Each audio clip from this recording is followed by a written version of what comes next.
إن الحمد لله نحمده ونستعينه ونستغفره ونعوذ بالله من شرور أنفسنا ومن سيئات أعمالنا من يهده الله فلا مضل له ومن يضلل فلا هادي له وأشهد أن لا إله إلا الله وحده لا شريك له وأشهد أن محمدا عبده ورسوله أما بعد.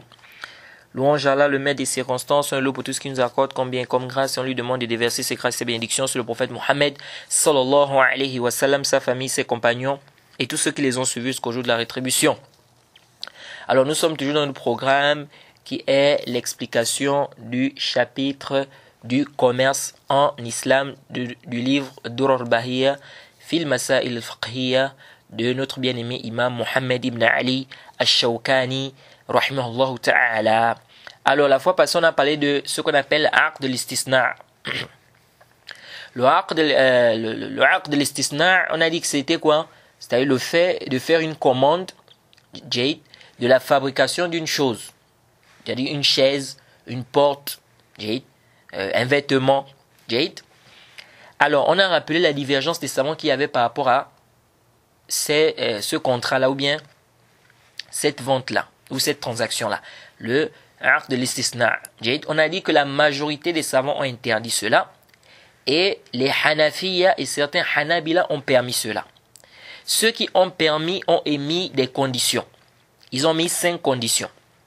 Ils ont mis combien de conditions? 5 conditions. Donc le aqd de l'istisna, si toi maintenant tu veux faire par exemple des chaises, tu fais une commande des chaises ou une commande, une porte par exemple ou des fenêtres, il faut quoi?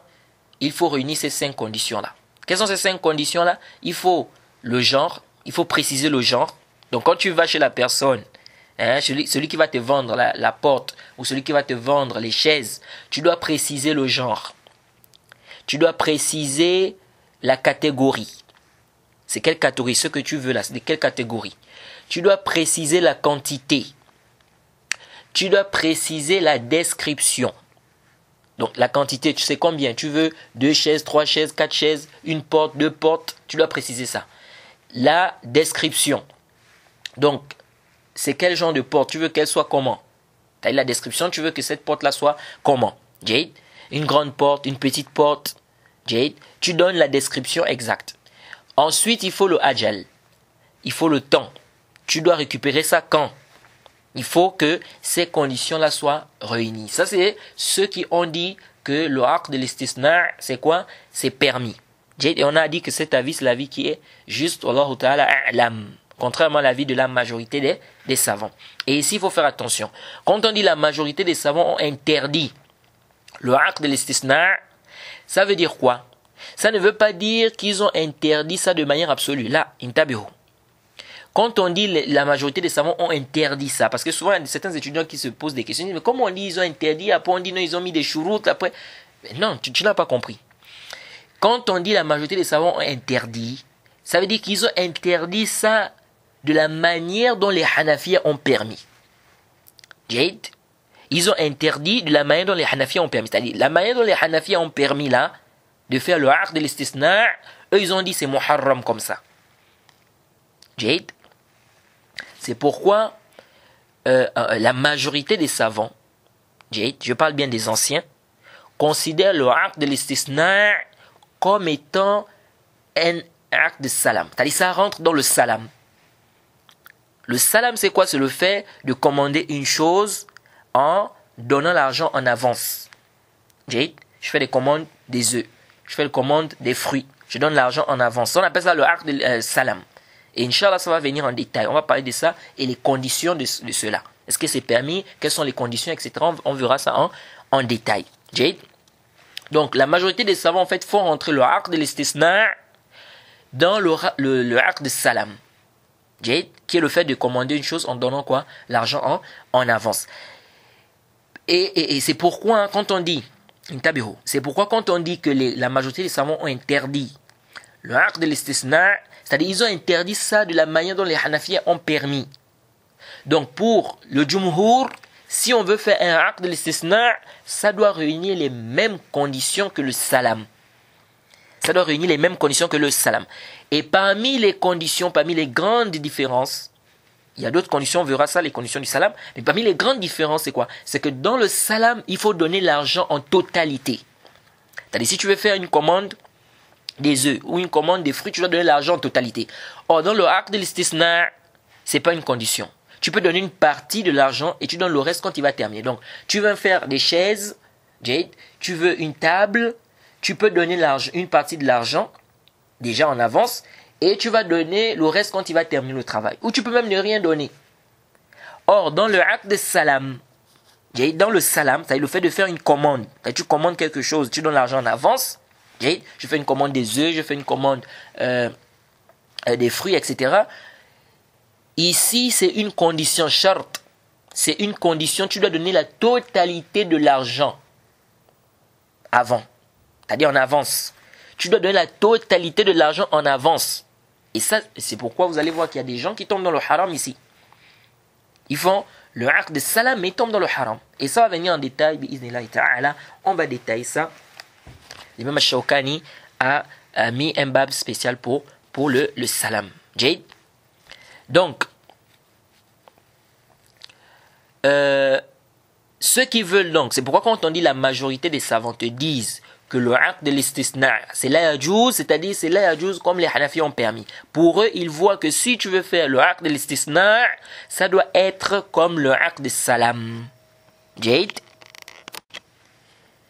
Donc, dans le aqd de l'istisna, tu dois donner l'argent en totalité. Ça veut dire que si tu veux faire des chaises chez la majorité des savants, je dis bien, je parle des anciens, parce que comme je vous ai dit, je ne connais aucun savant contemporain, je dis bien hasbi ilmi, qui dit que le aqd de l'istisna, c'est la yajouz qu'il faut forcément que ça réunisse les conditions du salam. Je ne connais pas des savants contemporains qui ont dit ça, je dis bien hasbi ilmi. C'est-à-dire selon ce que je sais. Donc, si tu veux faire le aqd de l'istisna chez la majorité des savants, qu'est-ce que tu dois faire? Tu dois donner l'argent en totalité. Tu n'as pas le droit d'aller faire une commande des chaises, faire une commande d'une table, faire une commande d'une porte. Tu fais cette commande-là et tu ne donnes pas l'argent en totalité. Tu donnes une partie de l'argent, tu donnes quand il va terminer. Là, chez la majorité des savants, ici, tu dois donner l'argent en totalité. Parce que ça rentre, le aqd de l'istisna, il faut rentrer ça dans le aqd de salam. Contrairement aux Hanafiya qui ont dit non, le aqd de l'istisna, c'est un aqd qui est mustaqil, c'est-à-dire que c'est un contrat qui est indépendant, n'est-ce pas, du contrat du salam. Donc, qui est le fait de faire la commande d'une chose, de donner l'argent en avance. Maintenant, intabihu, quelle est la différence entre le aqd de l'istisna et le aqd de salam? Parce que quelqu'un peut se poser la question, c'est quoi la différence entre le aqd de l'istisna et le aqd de salam? La différence, c'est que le aqd de l'istisna, Jade, ici, tu fais la commande de quelque chose que le vendeur doit fabriquer. Ça, c'est aqd de l'istisna. C'est-à-dire, c'est un contrat de istisna. Istisna, c'est-à-dire, il faut une fabrication ici. Donc, dès que tu fais une commande d'une chose que le vendeur doit fabriquer, ou bien qu'on doit fabriquer ici, là, tu rentres dans quoi? Dans le aqd de l'istisna. Donc, si je dis, je veux une chaise, je veux une table, je veux, je sais pas, je veux faire un vêtement.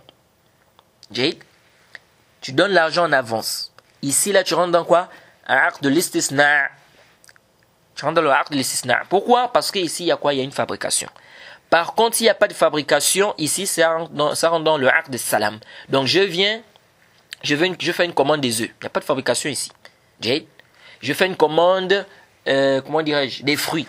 Il n'y a pas une fabrication ici. Je fais une commande, je sais pas, je fais une commande de quoi là? De chaussures. Jade. Donc, le aqd de l'istisna, dès qu'il y a fabrication, sache que c'est ça, le aqd de l'istisna. Lorsqu'il n'y a pas fabrication, ça rentre dans le aqd de salam. Jade. Ça rentre dans le aqd de salam, c'est-à-dire le fait de faire la commande d'une chose, comme on a dit, donner de l'argent en avance. Jade. Alors, avant qu'on ne puisse avancer, il y a une chose que j'aimerais rappeler ici. On a déjà parlé des arguments du Jumhur. Déjà dans le salam, c'est-à-dire lorsque tu vas faire la commande d'une chose, tu donnes l'argent en avance. Jade, les savants sont tous unanimes que tu dois donner l'argent en totalité. Je ne connais pas un khilaf, une divergence des savants sur cela. Jade. Maintenant, si tu n'as pas donné l'argent en totalité, est-ce que l'acte est sahih ou c'est pas sahih? Ça, c'est une autre mas'ala, ça va venir après. Mais parmi les conditions, il faut donner l'argent en totalité. Jade. Ça, c'est dans le salam. Maintenant, dans le acte de l'istisna, on a vu qu'il y a le khilaf. Jade. C'est-à-dire le contrat ou la transaction qui demande la fabrication de la chose. On a vu que là, il y a une divergence. Et on avait rappelé les arguments de la majorité des savants qui ont dit que le acte de l'istisna, c'est muharram, c'est interdit. Quand on dit c'est interdit, ça veut dire quoi? C'est interdit, ça veut dire à la manière dont les Hanafis ont permis. Il faut bien comprendre. Jade. Mais on a bien un argument qu'on n'avait pas ramené. Et qui est l'argument que je trouve aller le plus savant, c'est l'argument le plus fort de la majorité des savants. C'est l'argument le plus fort de la majorité des savants. C'est ce que je trouve, n'est-ce pas, de tous les arguments là, c'est l'argument là que je trouve le plus fort, aller le plus savant. C'est quoi l'argument? Pourquoi? Parce que j'ai fait des recherches et j'ai trouvé très peu, n'est-ce pas, c'est-à-dire très peu ont donné une réponse claire par rapport à cet argument-là. La plupart des réponses que j'ai trouvées de certains savants, c'était de dire que aujourd'hui les gens ont besoin de cet acte-là, donc on ne peut pas venir conditionner qu'il faut donner l'argent en totalité. Jade. On est dans le acte de l'istisna, il faut bien suivre. Mais certains savants ont répondu à cela. C'est quoi d'abord l'argument? Ils te disent que si on permet le acte de l'istisna comme on permet les Hanafiya, on tombe dans ce qu'on appelle Bay'ad-dayn bid-dayn. On tombe dans ce qu'on appelle la vente de la dette contre une dette. Et ça, c'est muharram, c'est interdit bil-ijma' par consensus des savants. Jade. Donc le jumhur, la majorité te disent quoi? Ils te disent si on permet le acte de l'istisna comme les Hanafi ont permis, donc tu peux donner une partie de l'argent et tu vas récupérer après, tu vas donner le reste après quand tu vas récupérer la marchandise, ou même que tu peux ne rien donner, tu vas récupérer la marchandise, après tu donnes l'argent. Ils disent ici, on va tomber dans ce qu'on appelle Bay'ad-dayn bid-dayn, la vente d'une dette contre une dette, kef. Et ça, c'est interdit par consensus. Et ça va venir en détail, n'est-ce pas, parce que l'imam Shawkani, il en parle ici. Donc on va détailler ça, on va voir les figures de la vente d'une dette, déjà la vente d'une dette. Et ça, on avait déjà parlé d'une figure. On va voir la vente d'une dette. On a parlé de deux figures plutôt. On va voir la vente d'une dette. On va revenir sur ça. Et la vente d'une dette contre une dette. Alors ici, ils te disent, vous tombez dans quoi? Bay'ad-dayn bid-dayn. Kef. Ici, tu vends une dette contre une dette. Donc lui, il te doit quoi? Ce que tu as commandé. Et toi, tu dois quoi? Toi, tu lui dois le reste de l'argent. Donc ici, il y a échange de quoi? Une dette contre une dette. Et ça, c'est muharram bitifaq. Et c'est justement ce qui a fait que parmi les conditions du salam, il faut donner l'argent en totalité. Parce que si on ne donne pas l'argent en totalité, on tombe dans la vente de la dette contre la dette. Et ça, c'est interdit bil-ijma' par consensus des savants. Jade. Et donc, ils te disent quoi? Ça va venir en détail, Inch'Allah, ne vous en faites pas. Ils te disent que si on permet le acte de l'istisna comme les Hanafi ont permis, on tombe dans la vente de la dette contre la dette, et ça c'est muharram. C'est interdit par consensus des savants. Donc on ne peut pas permettre le acte de l'istisna comme les Hanafi ont permis. Est-ce que vous suivez? Mais la réponse à ça, c'est quoi? C'est que nous disons ceci, comme certains savants disent, que dans le acte de l'istisna, il y a en fait une location. Il y a une location de service qui rentre là-bas. Lorsque je te dis fais-moi des chaises, donc, tu vas me vendre des chaises. Mais le fait que tu vas fabriquer ça, je loue tes services ici. Je loue tes services. Or, lorsque je loue les services de quelqu'un, j'ai le droit de lui donner l'argent que quand il va terminer le travail. J'ai le droit de faire ça. Et parmi les preuves de ça, le hadith du prophète Mohammed sallallahu alayhi wa sallam dans le Sahih.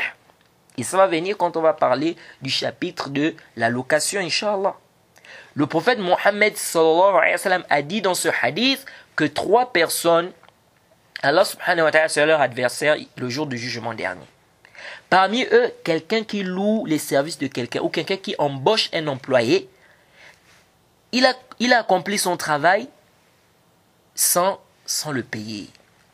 Donc il a fini le travail et il ne lui donne pas son dû. Hein, les gouverneurs qui ne payent pas les employés là. Ça c'est haram. Hein? Ça c'est muharram, la yajuz. Donc ici là, on voit bien dans ce hadith qu'on peut donner l'argent quand la personne a fini son travail. Ce qui est interdit, c'est que la personne a terminé le travail et tu ne la payes pas. Ah, c'est là l'interdiction. Donc si ici là il est permis, lorsque tu loues les services de quelqu'un, de lui donner l'argent lorsqu'il va terminer le travail, ici on dit dans le acte de l'istisna, il y a une location de service ici là. Tu loues les services parce qu'il va fabriquer ici, il va te fabriquer une table. Donc ici, qu'est-ce qui se passe? Comme ici il y a une location de service, donc et que la location, lorsque tu loues les services de quelqu'un, il est permis pour toi de donner l'argent lorsque la personne termine.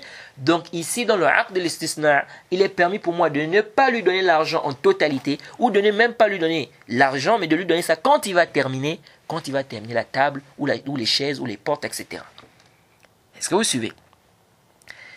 Donc ici, on ne tombe pas dans le bay'ad-dayn bid-dayn. Contrairement au salam. Dans le salam, il n'y a pas la location des services là-bas. Dans le salam, il n'y a pas le salam, je te dis, je fais une commande des œufs. Je veux tant de œufs. Tu dois me livrer ça dans 3 mois, dans 4 mois ou dans 1 mois.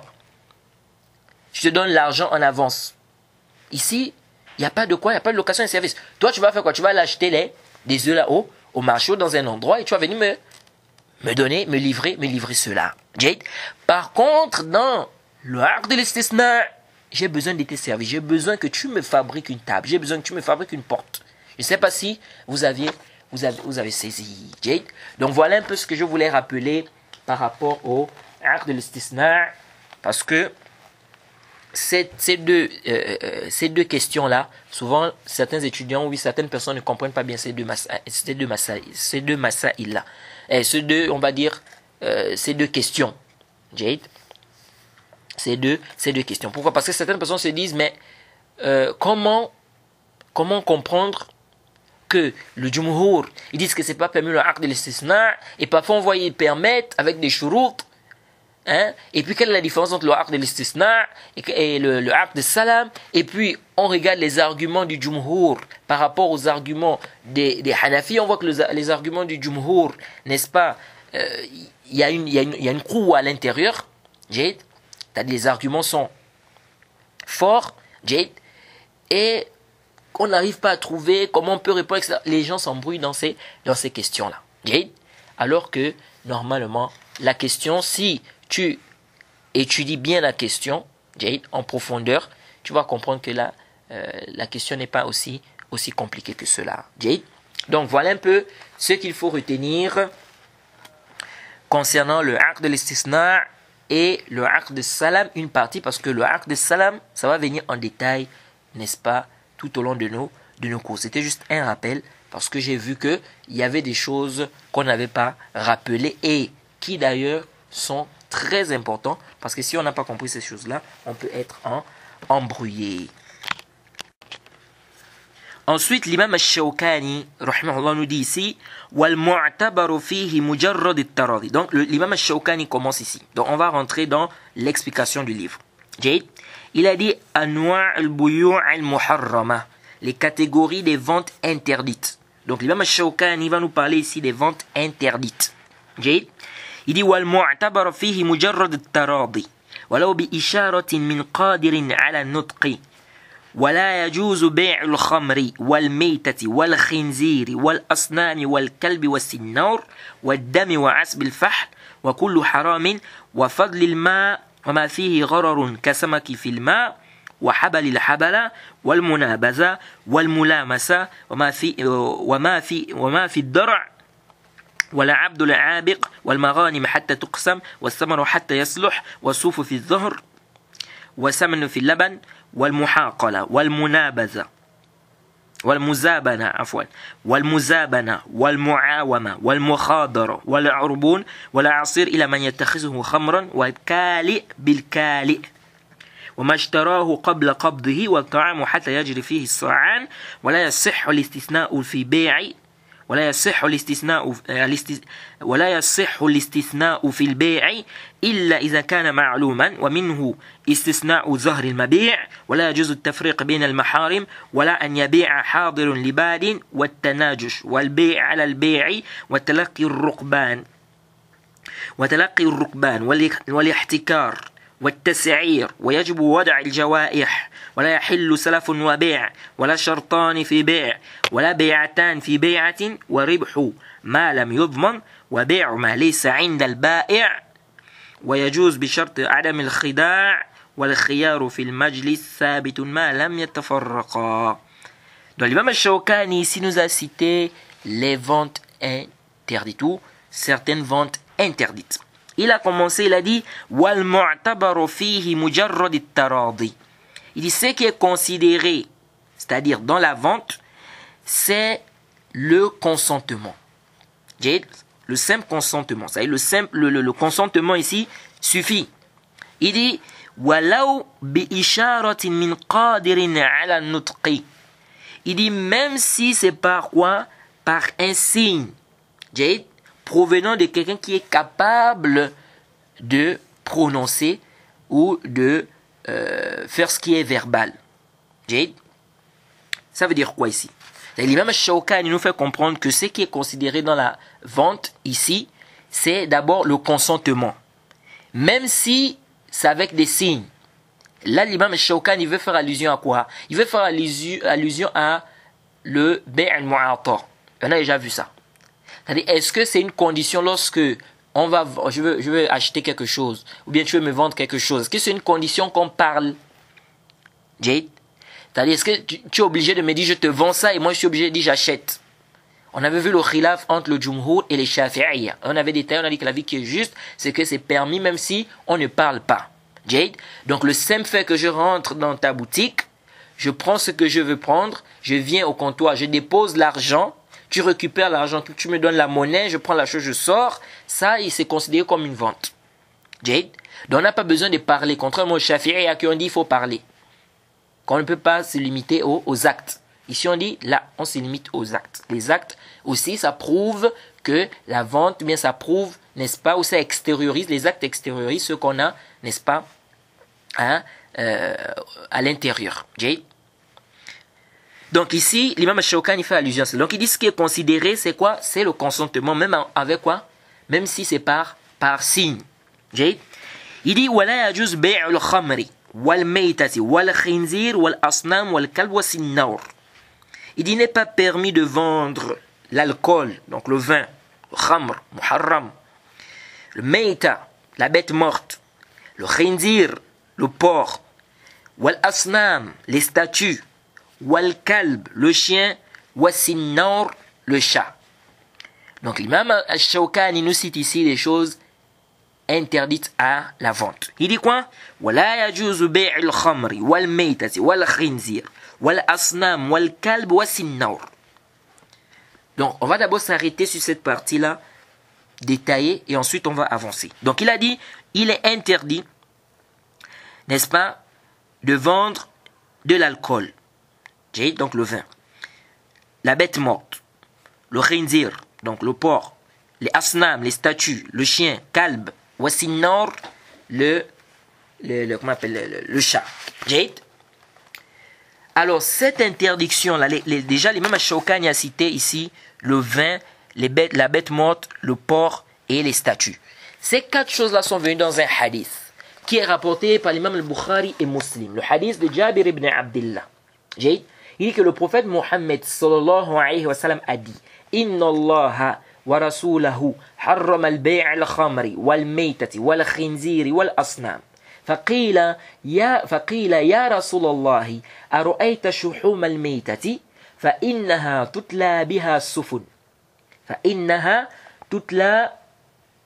تتلى بها سفن وتدهن بها الجلود ويستصبح بها الناس فقال لا هو حرام ثم قال رسول الله صلى الله عليه وسلم عند ذلك قاتل الله اليهود إن الله تعالى لما حرم عليهم شحومها جملوه ثم باعوه فأكلوا ثمنه متفق عليه. Alors ici on a un hadith où Jabir ibn Abdullah dit que le prophète Mohammed a dit: certes Allah et son messager ont interdit la vente de l'alcool, de la bête morte, du porc et des statues. Ce hadith est dans Bukhari Muslim. Et des statues. Ils ont dit: ô messager d'Allah, que dis-tu des graisses de la bête morte? On embaume les bateaux avec. On embaume les gâteaux avec. Et les cuirs. Bien les peaux des bêtes mortes. Et les gens les utilisent comme combustible dans les lampes. Que dis-tu de cela? Le prophète a dit non, c'est haram. Il a dit non, c'est interdit. Ensuite, le prophète Mohammed sallallahu alayhi wa sallam a dit qu'Allah subhanahu wa ta'ala tue les juifs. Qu'Allah subhanahu wa ta'ala tue les juifs. Certes, quand Allah subhanahu wa ta'ala leur a interdit les graisses, ils l'ont liquéfié, puis ils l'ont vendu et ils ont pris son prix. Ou bien ils ont profité des bénéfices ou de l'argent qui découlait de cette vente. Alors ce hadith, c'est un hadith qui est sarih, qui est clair sur l'interdiction de ces 4 choses-là. Le vin, donc l'alcool, l'interdiction de vendre ça, la bête morte, le porc et les statues. Ce hadith, certains savants tels qu'Ibn Qattan ont dit que c'était da'if. Que le hadith, il y a une coupure. Parce que le hadith est rapporté min tariq al-Layth an Yazid ibn Abi Habib, an Ata ibn Abi Rabah, an Jabir ibn Abdullah. On dit que Yazid ibn Abi Habib, il n'a pas entendu de Ata. Donc Ibn Qattan a dit Yazid ibn Abi Habib n'a pas entendu de Ata. Mais هذا الكلام ليس بالصحيح البتة. Le hadith il est sahih sans aucun doute. Et d'ailleurs il est dans le Sahihain dans Bukhari Muslim. Et le fait de dire que Yazid ibn Abi Habib n'a pas entendu de Ata, هذا الكلام ليس بالصحيح. Car il a été rapporté de manière authentique que Ata a écrit à Yazid. Et cette riwaya est rapportée dans le Musnad de l'imam Ahmed. Min tariq Abi Asim. Il dit Haddathana Abdul Hamid, akhbarani Yazid ibn Habib, anna Ata kataba ilayya. Que Ata a écrit à Yazid ibn Habib. Que d'après Jabir, Jabir a dit qu'il a entendu le prophète Mohammed sallallahu alayhi wa sallam dire, n'est-ce pas, ce qu'on vient à peine de citer, c'est le hadith qu'on vient à peine de citer. Donc, ça veut dire que Yazid a entendu de Ata, Yazid a reçu, n'est-ce pas, le livre de Ata, donc il a rapporté ce hadith à travers quoi? À travers ce livre. Et le kitab, ça fait partie des turuq tahammul, ça fait partie des moyens d'acquisition de hadith. On a déjà parlé ça quand on a fait le sharh de Nuzha. On a détaillé les moyens d'acquisition de hadith. Et c'est pourquoi l'imam al-Bukhari, quand il a cité ce hadith dans son sahih, juste après il a fait suivre de la riwaya de l'imam Ahmed, qui montre ici, la riwaya qu'on vient de citer, que Yazid ibn Abi Habib a reçu le livre de Ata ibn Abi Rabah, où il parlait de ce hadith. Donc ici, même si la personne n'a pas rencontré directement la personne, mais s'il a trouvé le livre de la personne, ça suffit. Ça suffit pour prouver l'authenticité. Aujourd'hui, par exemple, quelqu'un va lire le livre du Cheikh Ibn Al-Semin. Ou il va lire, par exemple, un livre du Cheikh Al-Albani. Est-ce qu'il a rencontré le Cheikh Al-Albani là? Mais le livre là, ce qu'il y a à l'intérieur, c'est prouver que c'est le Cheikh Al-Albani qui a eu à écrire ça. Donc, ici, Il n'y a pas d'ishkal, même si la personne n'a pas rencontré le Cheikh Al-Albani. Donc même s'il n'a pas rencontré, il n'a pas entendu des Ata, le fait qu'il ait eu l'information à travers le livre de Ata, ici là, ça quoi? Ça montre ici que ce hadith est sahih bila shak. Alors les savants divergent sur la compréhension de ce hadith. Qu'est-ce qui est interdit ici? C'est la vente ou c'est le fait de profiter de la graisse de la bête morte? Les Hanafi et les Hanabila disent que ce qui est interdit ici, c'est le fait de profiter, de tirer profit. Donc tirer profit ici, c'est muharram. De la graisse de la bête morte, tirer profit de la graisse de la bête morte, c'est muharram, c'est la yajouz. Car le pronom revient à ce qui a été cité précédemment et qui est plus proche de lui. Exemple, pour vous faire comprendre. Si je parle de quelque chose, je viens par exemple, je te dis, ou bien je vous dis, ne buvez pas ce liquide dans ce verre, il est sale. Ne buvez pas ce liquide dans ce verre, il est sale. Le pronom ici, il, ça revient à quoi? Au liquide ou au verre? Je dis, ne buvez pas dans ce verre. Il est sale. Qu'est-ce qui est sale? Le liquide ou bien le verre? Ici, la règle en arabe dit que le pronom revient à ce qui est plus proche de lui. À ce qui est plus proche du pronom. Donc, quand je dis ici, ne buvez pas dans ce liquide, ne buvez pas ce liquide dans ce verre, il est sale. Qu'est-ce qui est plus proche du pronom ici? C'est le verre. Ne buvez pas ce liquide dans ce verre. Il est sale. Donc le pronom là est plus proche de quoi? Du verre. Donc ça veut dire que quand je dis il est sale, qu'est-ce qui est sale? Le verre. Qu'est-ce qui est sale? Le verre. Maintenant si je dis ne buvez pas dans ce verre ce liquide là, ou ne buvez pas dans ce verre ce liquide, il est sale. Donc je vous demande de ne pas boire ce liquide dans ce verre.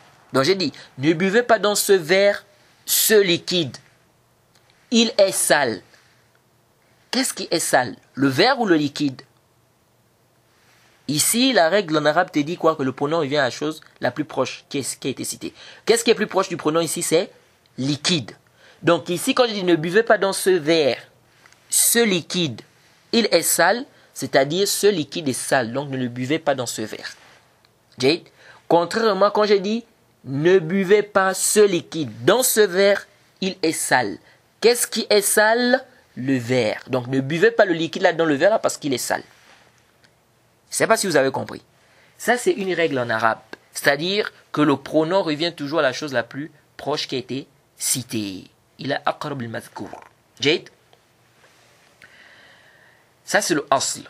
C'est pourquoi ces savants là ont dit ici que quand le prophète a dit la huwa haram, qu'est-ce qui est haram? Parce que ici là, le prophète a interdit la vente du khamr, du vin, la vente de la bête morte, la vente du porc, la vente des statues. Ensuite les compagnons ont dit oh messager d'Allah, as-tu vu les graisses des bêtes mortes? On abomine les bateaux avec. Et on fait des cuirs, pardon, on abomine aussi les cuirs ou bien les peaux des bêtes mortes avec. Et les gens utilisent ça pour, ou bien comme combustible dans les lampes. Qu'est-ce que tu dis de ça? Il a dit non, c'est haram. Non, c'est haram. Qu'est-ce qui est haram? La vente ou bien l'utilisation de ces graisses-là, des bêtes mortes-là, pour faire ce qu'on a cité. C'est là la divergence. Certains savants disent ce qui est interdit ici, c'est le profit, d'en tirer profit. Donc quand le prophète a dit non, c'est haram, c'est-à-dire ce qui a été cité à côté du pronom huwa là. On va dire huwa haram. Huwa haram, qu'est-ce qui est plus proche du pronom huwa ici? Ils ont dit ce qui est plus proche, c'est ce qu'ils ont cité.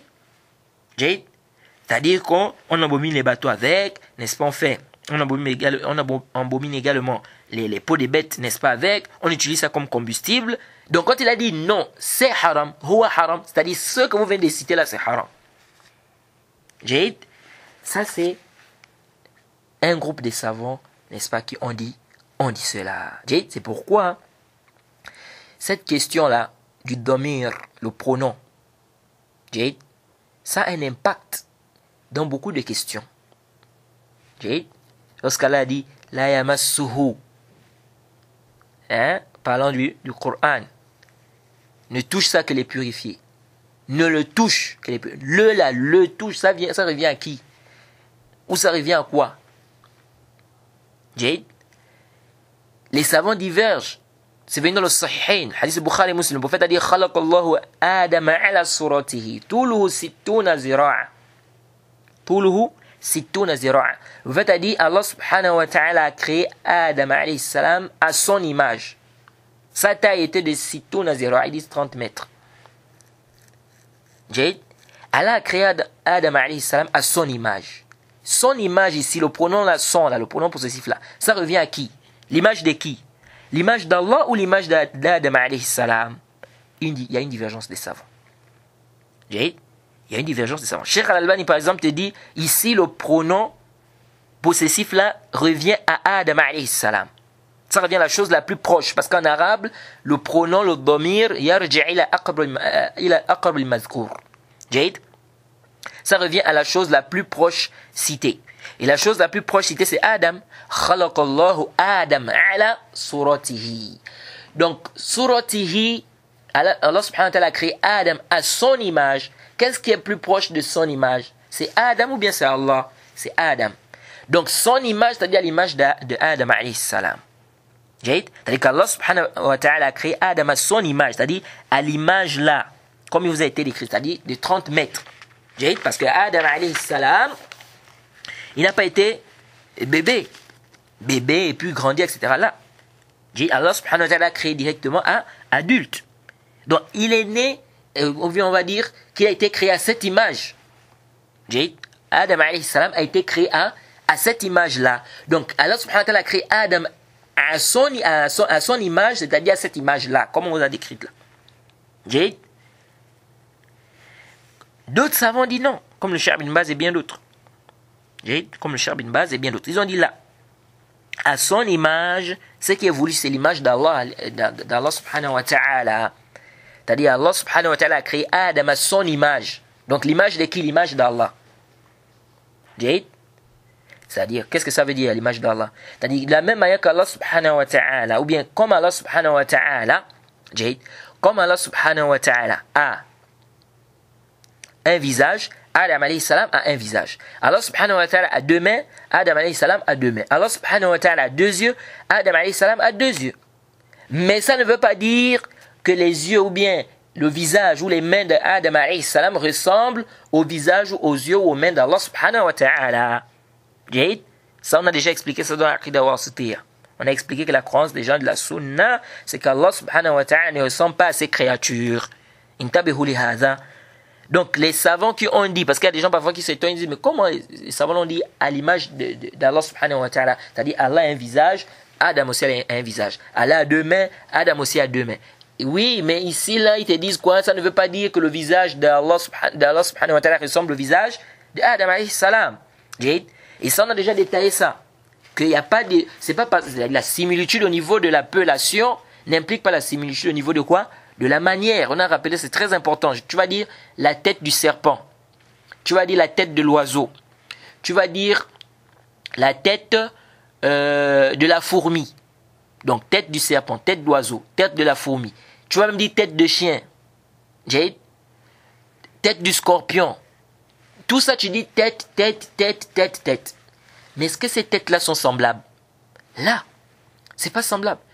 La tête, quand tu regardes la tête du serpent, ça n'a rien à voir avec la tête de la fourmi. La tête de la fourmi n'a rien à voir avec la tête d'un chien. Est-ce que vous suivez? La tête d'une fourmi n'a rien à voir avec la tête d'un oiseau. Donc vous voyez bien que ici on appelle, tout ça on dit tête. Mais pourtant c'est différent. Et ça c'est important de comprendre ça. Donc c'est pas parce qu'on dit Allah subhanahu wa ta'ala a un visage, le serviteur ou l'être humain aussi a un visage, que ça veut dire que le visage d'Allah est comme le visage des créatures. Là, hasha wa kalla. On dit Allah subhanahu wa ta'ala entend. Le serviteur aussi entend. L'être humain entend. Mais est-ce que lui d'Allah subhanahu wa ta'ala est comme lui des créatures? Là. La preuve, c'est qu'en nous-mêmes, déjà, les créatures, nos attributs sont différents. On dit ici la tête d'oiseau, tête de serpent, tête de fourmi. C'est pas pareil. Jade. Et ici, il t'a bien. Parce que les gens s'égarent ici. Tous les Asha'ir et tout ça. Ils te disent quoi? Ils te disent non, quand tu dis les mains, on ne peut, c'est-à-dire on ne s'imagine que la main qui est connue. On ne s'imagine que la main qui est connue. Donc quand toi tu dis la main, et tu dis Allah subhanahu wa ta'ala a une main, Jade, ou bien tu dis Allah subhanahu wa ta'ala a deux mains, et tu dis les mains là ne ressemblent pas aux créatures. Non, parce que nous, on ne connaît que cette main là qui est comme ça, qu'on connaît là, de l'être humain là. On dit haza qawlun batil. Les. Ici, intabihu huna. Nous disons ceci. Lorsqu'on te dit une main, ou bien, je vais prendre l'exemple que j'ai pris tout à l'heure, la tête. Lorsqu'on te dit une tête, ici tu t'imagines une tête, n'est-ce pas? C'est obligatoirement, tu dois t'imaginer une tête. Si je te dis une tête, tu t'imagines une tête. Jade? Le plus souvent, tu t'imagines quoi? Quand on te dit une tête, le plus souvent, directement, ce qui te vient à la tête, c'est la tête de l'être humain. Jade? Cette imagination-là que tu as ici, ça, c'est pas interdit. T'imaginer une tête, la tête de l'être humain ici, ça, c'est même pas interdit, il n'y a pas de problème ici. Jade? Ça, on appelle, ça, c'est le qadr mushtarak. Donc, tu t'imagines cette tête-là, il n'y a pas d'ishkal. Ça, c'est pas muharram, c'est pas interdit. Maintenant, intabi. Intabi huna. Attention. Quand je t'ai dit une tête, tu t'es imaginé une tête. On a dit, il n'y a pas de problème. Maintenant, si je te dis la tête de l'éléphant, ah, l'image que tu avais dans ta tête là, c'est encore la même image quand je t'ai dit la tête de l'éléphant? C'est plus la même image. Là, l'image a changé. Parce que là, maintenant, j'ai fait quoi? J'ai fait ce qu'on appelle une annexion. J'ai dit la tête de l'éléphant. Donc, quand je t'ai dit la tête, tu t'imagines, de prime abord, la tête de l'être humain. Lorsque j'ai dit la tête de l'éléphant, ah, ça change. Si j'ai dit la tête de l'oiseau, ah, ça change. Si j'ai dit la tête de la fourmi, ça dit au fur et à mesure que je fais des annexions, ton imagination est en train de changer en fonction de quoi? En fonction de la chose qui est annexée à cet attribut-là. Est-ce que vous suivez? Ça, c'est très important, les frères, parce que les gens se sont égarés ici, les Asha'ir et tout le reste s'égarent dans ce chapitre-là parce qu'ils n'ont pas compris ces principes-là. C'est pourquoi ils viennent là, ils disent, non, mais tu ne peux pas dire qu'Allah a des mains parce qu'on ne connaît que ses mains. Donc, quand tu dis Allah a des mains, c'est pas comme nos mains, c'est pas possible, etc. Kalam, yani batil wa saqit. Alors ici, nous disons, lorsqu'on te dit les mains, il n'y a pas d'ishkal de t'imaginer des mains, de t'imaginer la main. Ici, il n'y a pas de problème. Mais là où il y a un problème, c'est où? Intabihu. On a dit, lorsque je veux faire l'annexion, ici, l'imagination ou la description que tu as de la chose dont tu t'imagines, la chose que tu t'imaginais, la description va changer en fonction de l'annexion que je veux faire. Donc, si je t'ai dit ici la main, si je t'ai dit ici, pardon, la tête, tu t'imagines une tête. Jade. Après, je t'ai dit la tête de l'éléphant, tu t'imagines une autre tête. Après, je t'ai dit la tête du serpent, tu t'imagines une autre tête. Après, je t'ai dit la tête de la fourmi, tu t'imagines une autre tête. C'est à ce moment-là qu'il y a un problème. Lorsque maintenant je t'ai dit la main, tu as le droit de t'imaginer une main. Mais lorsque je t'ai dit la main d'Allah, ah, là, tu n'as plus le droit de t'imaginer la main de l'être humain, parce que ici l'annexion a changé. C'est-à-dire la main que tu t'imaginais là, qui était la main de l'être humain. Quand je t'ai dit maintenant la main d'Allah, tu ne dois plus imaginer ici que c'est la main de l'être humain, parce que là l'annexion a changé. Là, ça c'est très important ce que je suis en train de vous expliquer là les frères. Ici là, quand je dis maintenant la main d'Allah, tu ne dois plus avoir la même image que tu as. Tu ne dois plus penser ici que cette main d'Allah est comme la main que tu t'imaginais de l'être humain là. Donc ici, tu ne peux plus imaginer la main de l'être humain. Est-ce que tu as déjà vu Allah? Tu n'as pas vu Allah. Allah t'a dit comment sont ses mains. Non. Donc tu ne peux pas t'imaginer ici une main. Tu ne peux pas ici faire quoi? T'imaginer ici une main, parce qu'on avait dit que pour pouvoir dire, parce que quand tu t'imagines une main, quand on dit la main d'Allah, tu t'imagines une main, ça veut dire que tu es en train de décrire comment est la main d'Allah. Et on avait rappelé que parmi les principes, tu ne peux pas décrire ce que tu n'as pas vu, ou ce qu'on t'a pas décrit. On avait ramené ces principes-là, Ntaberu. Donc ici nous disons, le fait qu'on dise les yeux, la main, tout le monde sait ce que c'est une main, tout le monde sait ce que c'est des yeux, etc. Ça c'est connu. Mais lorsqu'on fait maintenant l'annexion, main de l'être humain, il y a une image. Ou bien tête de l'oiseau, il y a une image. Tête du serpent, il y a une image. Le visage de l'animal, il y a une image. Le visage de l'être humain, il y a une image. Lorsque je te dis maintenant le visage d'Allah, l'image que tu avais dans ta tête, tu ne dois plus avoir ça. Parce que on a dit quoi? Qu'Allah subhanahu wa ta'ala ne ressemble pas à ses créatures. Si vous avez compris ce principe-là, ça va beaucoup vous aider à réfuter les ambiguïtés des Asha'ira, des Ahbash, quand ils viennent avec des bêtises. Et Inch'Allah, peut-être dans d'autres prochains cours qu'on va faire, n'est-ce pas, on va revenir sur ces questions-là, n'est-ce pas, refuter les ambiguïtés des gens des sectes et ramener encore des qawa'id, d'autres qawa'id et d'autres réfutations, hein, ou bien plutôt d'autres réfutations par rapport à quoi? Par rapport aux ambiguïtés des gens des sectes dans ce chapitre. Donc ici, là, bref, ce n'est pas un cours sur la aqidah, sur la croyance, mais c'est juste parce que j'ai ramené cet exemple-là pour vous faire comprendre que cette divergence-là peut amener un savant à adopter un avis. Quelle est cette divergence-là? Le domir, le pronom, il revient à la chose la plus proche citée, oui ou non? Donc, le pronom revient à la chose la plus proche citée.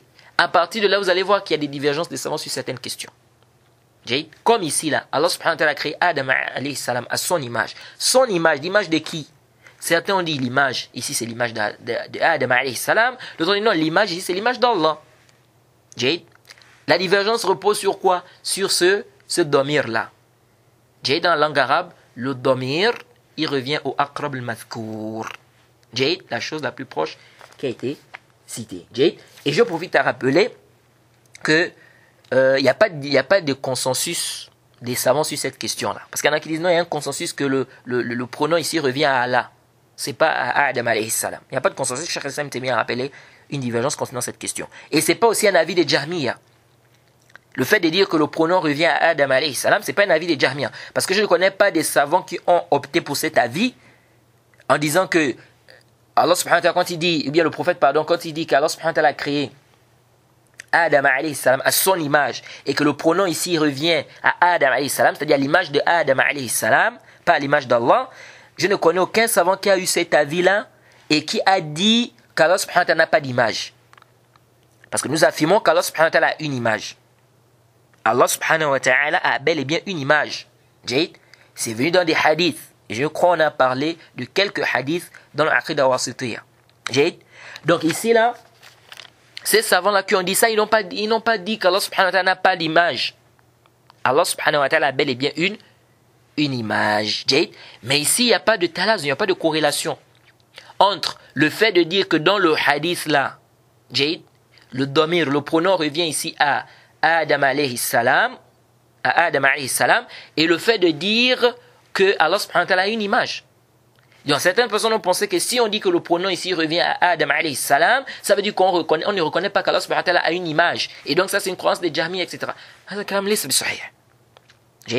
Et hasbi ilmi, je ne connais pas des savants qui ont eu cet avis. Cheikh al-Albani ne dit pas qu'Allah subhanahu wa ta'ala n'a pas d'image. Parce qu'il y a d'autres textes qui ont prouvé qu'Allah subhanahu wa ta'ala a bel et bien une image. Et quand on dit qu'Allah subhanahu wa ta'ala a une image, c'est une image qui est propre à lui. C'est-à-dire une image qui ne ressemble pas à l'image des créatures. Une image qui ne ressemble pas à l'image des créatures. Donc on affirme qu'Allah subhanahu wa ta'ala a bel et bien une sourate.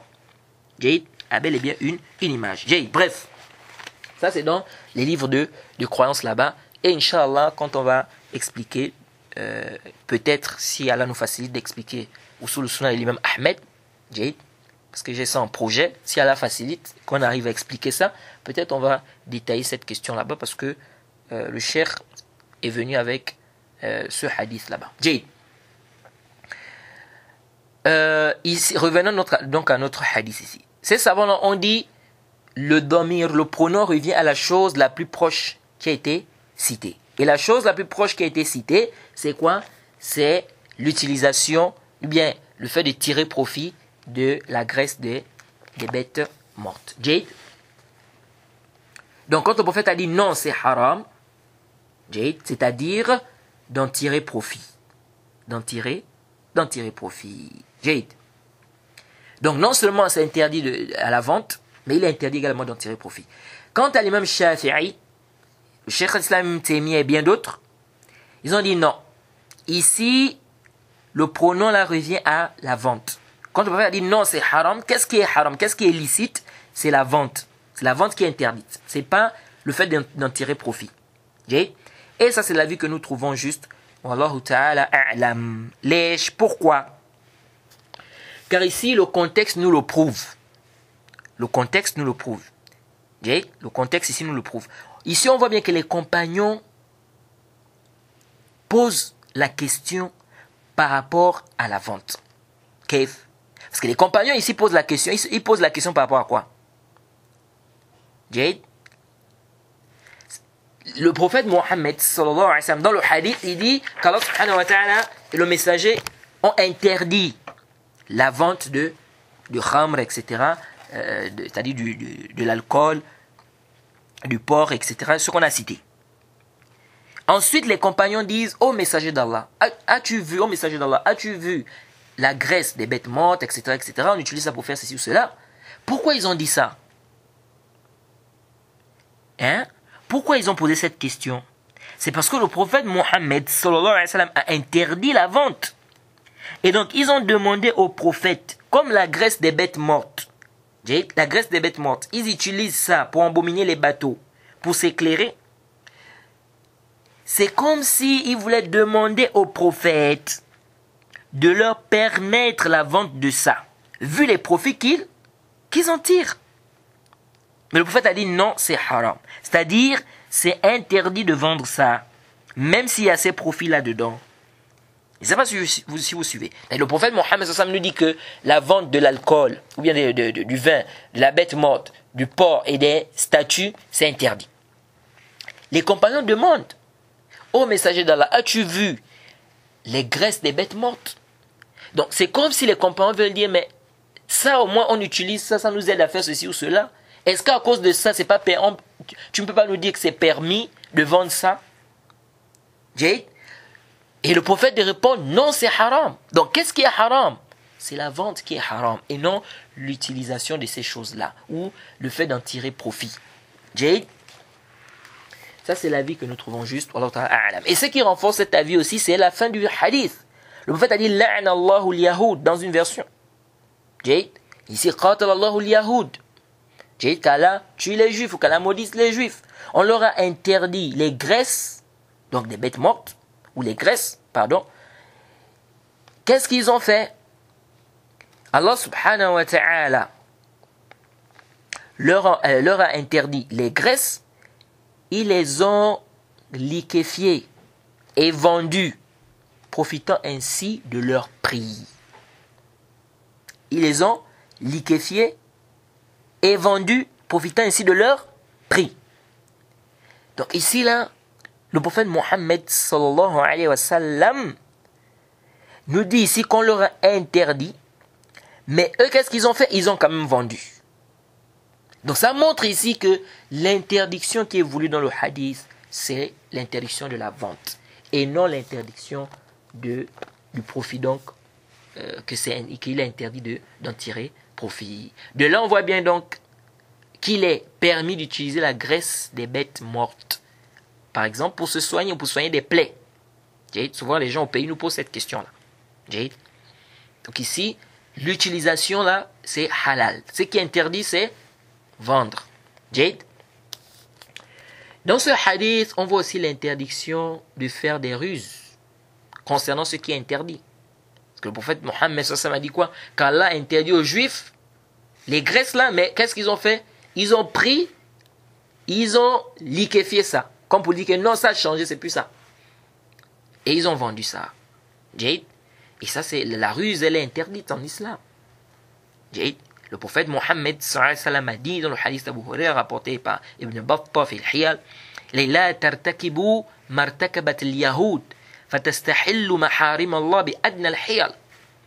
Hadith authentifié par le Cheikh Islam Ibn Taymiyyah, Ibn Kathir, Ibn Qayyim, il a même dit que c'est un hadith qui est Hassan et bien d'autres. Le prophète a dit, ne faites pas ce que les Juifs ont fait, rendre licite les interdits d'Allah par la moindre ruse. Par la moindre ruse. Et aujourd'hui, tu vois comment les musulmans, ou comment les gens, ou certaines personnes aujourd'hui, tu vois certaines personnes aujourd'hui qui rusent, surtout dans la vente et l'achat.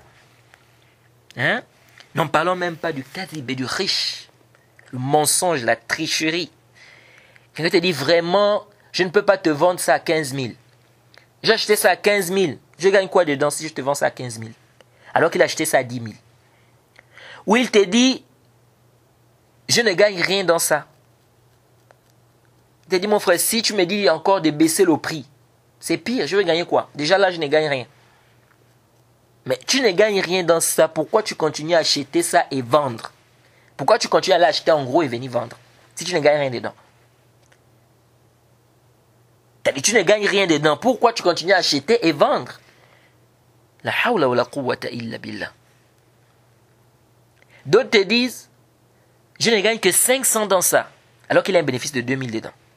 Subhanallah, pourquoi ce mensonge? D'autres même jurent, wallahi, billahi, tallahi. D'autres jurent, hein. Tu dis, wallahi, billahi, tallahi. J'ai acheté ça à temps. Oui, tu dis, wallahi, c'est une très bonne marchandise. Va au marché, tu ne vas pas trouver l'original de ce que je te vends là. Alors qu'il sait très bien que c'est faux, au marché, il y a quoi? Il y a l'original là. Il se sert du nom d'Allah pour écouler sa marchandise. Subhanallah. Sachant que le prophète Mohammed sallallahu alayhi wa sallam a interdit cela. Et avec ça, on veut qu'Allah subhanahu wa ta'ala mette la baraka dans notre commerce. On veut qu'Allah mette la bénédiction dans notre commerce. Uqsim billahi, tu ne peux pas avoir la baraka comme ça. En mentant, en trichant dans ton commerce. Le prophète Mohammed sallallahu alayhi wa sallam a dit, Hakim ibn Hizam, le hadith est rapporté par Bukhari et Muslim, muttafaqun alayhi, al-bay'an bil khiyar, ma lam yatafarraqa, fa in sadaqa, wa bayyana, burika lahuma fi bay'ihima, wa in katama, wa kazaba, muhiqat barakatu bay'ihima. Le prophète Mohammed sallallahu alayhi wa sallam dit, les deux marchands, le vendeur et l'acheteur, ont le choix de renoncer à la vente aussi longtemps qu'ils ne se sont pas encore séparés. S'ils sont honnêtes, leur vente sera bénie. Et s'ils cachent, mentent, donc sont malhonnêtes, la bénédiction en sera retirée. La bénédiction en sera retirée. Et le prophète Mohammed sallallahu alayhi wa sallam dit, dans le hadith rapporté par l'imam Bukhari et Muslim, toujours le hadith d'Abu Hurairah radiyallahu anhu, il dit, sami'tu Rasulallah sallallahu alayhi wa sallam yaqul, al-halifu manfaqatu lil sil'ati mamhaqatun lil baraka. Vous faites quoi? Le serment, donc le fait de jurer par Allah, aide à écouler la marchandise, ça aide à écouler la marchandise, mais fait partir la bénédiction. Et d'après Abi Dharr, Nabi sallallahu alayhi wa sallam, le prophète Mohammed sallallahu alayhi wa sallam a dit, Thalathatun la yukallimuhumullahu yawm al-qiyamah, wa la yanzur ilayhim, wa la yuzakkihim, wa lahum azabun alim. Le prophète Mohammed, il dit que Abi Dharr nous dit que le prophète a dit, 3 personnes, Allah ne leur parlera pas le jour du jugement dernier. Il ne les regardera pas. Il ne les purifiera pas. Il dit, et ils auront un châtiment douloureux. Il dit, le prophète a répété ça 3 fois. 3 personnes, Allah ne va pas leur parler. Donc Allah ne leur parlera pas le jour du jugement dernier. Il ne les regardera pas. Il ne les purifiera pas. Ils auront un châtiment douloureux. 3 personnes, Allah ne leur parlera pas le jour du jugement dernier. Il ne les regardera pas. Il ne les purifiera pas. Ils auront un châtiment douloureux. Qu'est-ce qu'Abu Dharr a dit? Il a dit, ils sont perdus. Il a dit quoi? Quand il a entendu le prophète dire ça, il a dit, ils sont perdus. Il a dit, Man hum ya Rasulallah. Qui sont-ils, ô messager d'Allah? Le prophète a dit, Al-Musbil. Al-Musbil, celui qui fait traîner son vêtement au sol. Wal-Mannan. Celui qui se vante en public de toute œuvre pieuse qu'il réalise et ne cesse de rappeler aux gens ses bienfaits. Et ce qu'il a fait aux autres. Combien? Wal-Munfiq sil'atahu bil-halif il-kadhib. On peut aussi dire Munafiq. Munafiq, Munfiq, les deux c'est sahih. Et le prophète Mohammed a dit quoi?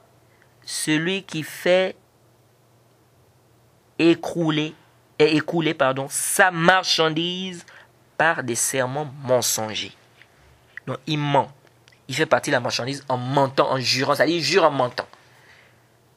qu'Allah nous en préserve. Ça c'est rapporté par l'imam Muslim dans son Sahih. Le prophète dit encore dans le Sahih Muslim, le hadith d'Abi Qatada al-Ansari, أنه سمع رسول الله صلى الله عليه وسلم يقول إياكم وكثرة الحلف في البيع فإنه ينفق ثم يمحق. Le prophète Mohammed sallallahu alayhi wa sallam a dit, prenez garde aux nombreux serments dans les opérations de vente, les opérations de la vente, ou les opérations de vente, pardon. Prenez garde aux nombreux serments dans les opérations de vente. Cela aide à vendre la marchandise, mais en détruit le profit. Est-ce que vous voyez? C'est pourquoi le commerçant doit éviter de jurer dans ses ventes. Dans son commerce. Même s'il dit la vérité. C'est des conseils. Que dire s'il ment? Que dire s'il ment? Déjà, même si tu dis la vérité, on te dit déjà que c'est des conseils. Maintenant, que dire si tu mens? Ça fait partie des grands péchés. Qu'Allah nous en préserve. Alors, dans ce hadith de Jabir qu'on a cité, donc on revient à notre hadith de Jabir, le prophète a interdit 4 choses. Et les 4 choses, il a interdit de vendre 4 choses ici, dans le hadith qu'on a cité. Et les 4 choses-là, ce sont les 4 choses-là que l'imam Ash-Shawkani nous a citées ici. Et dans cette interdiction-là, dans le hadith de Jabir, on voit que le prophète a interdit de vendre 4 choses. Le vin, bien l'alcool, la bête morte, le khinzir, donc le porc, et puis les statues. De ces 4 choses-là, ou de ce hadith, on tire une condition de la vente. C'est quoi? C'est que la chose que tu vends doit être halal. La chose que tu vends doit être quoi? Halal. Si c'est haram, la yajouz. Donc ici, on voit bel et bien que le prophète Mohammed sallallahu alayhi wa sallam a interdit 4 choses. Et parmi ces 4 choses-là, le prophète a interdit l'alcool. Donc le khamr, le vin. Alors on va s'arrêter ici pour ce cours. Le cours prochain, on va revenir sur ces 4 choses-là. Parce que ce n'est pas fini. Il y a des questions qui sont en rapport avec ces 4 choses-là qu'on doit comprendre, qu'on doit connaître, qui sont très importantes. Donc on va revenir sur ces questions-là, bi'iznillahi ta'ala, au cours prochain, pardon. On s'arrête ici. On demande qu'Allah nous facilite. Wa subhanaka Allahumma bihamdik. Wa ashhadu an la ilaha illa anta astaghfiruka wa atubu ilayk.